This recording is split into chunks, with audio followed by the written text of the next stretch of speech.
పూరా local. Hi hello నమస్తే, welcome to Poora local.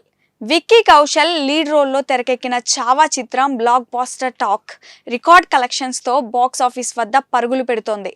Chhatrapati Shivaji తనయుడు సంభాజీ మహారాజ్ జీవితం ఆధారంగా ఈ చిత్రాన్ని తెరకెక్కించాడు దర్శకుడు లక్ష్మణ్. ఓవైపు చావా కథా కథనాలపై విమర్శలు. అయితే ఈ సినిమా ప్రభావం మధ్యప్రదేశ్ బుర్హాన్పూర్లో అలజడికి కారణమైంది. బుర్హాన్పూర్లోని అసీర్ఘర్ కోటను బంగారు గనిగా, సంభాజీ సైన్య స్థావరంగా చావా చిత్రంలో చూపించాడు దర్శకుడు లక్ష్మణ్.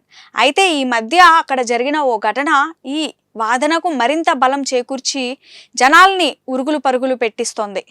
టార్చ్ లైట్లు, ఇనుప పనిముట్లు, మెటల్ డిటెక్టర్స్తో పాటు స్థానికులు రాత్రిపూట కోట దగ్గరకు చేరుకుంటున్నారు.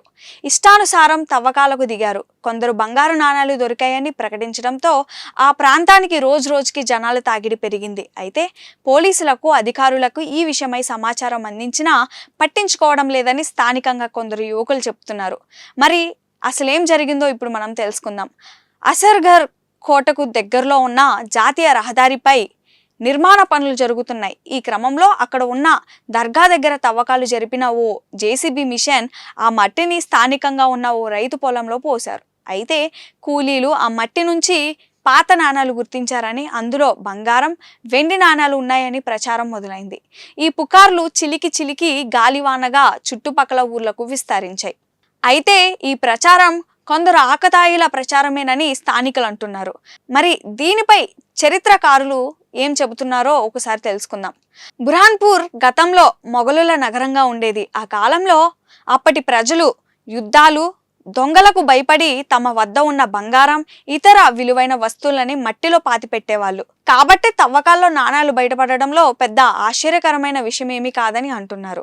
నిజంగా అక్కడ నాణాలు దొరుకుతుంటే ఆ అంశాన్ని తీవ్రంగా భావించాలని, తక్షణమే ఆ ప్రాంతానికి రక్షణ కల్పించాలని పురావస్తు శాఖ అధికారులు, స్థానిక యంత్రాంగాన్ని కోరుకుంటున్నారు. మరోవైపు కాంగ్రెస్ పార్టీ కూడా ఈ అంశాన్ని పరిశీలించాలని పోలీసులను కోరింది. దీంతో స్పందించిన అధికారులు రంగంలోకి దిగి ఆ ప్రాంతంలో సిబ్బందిని మోహరింపజేశారు.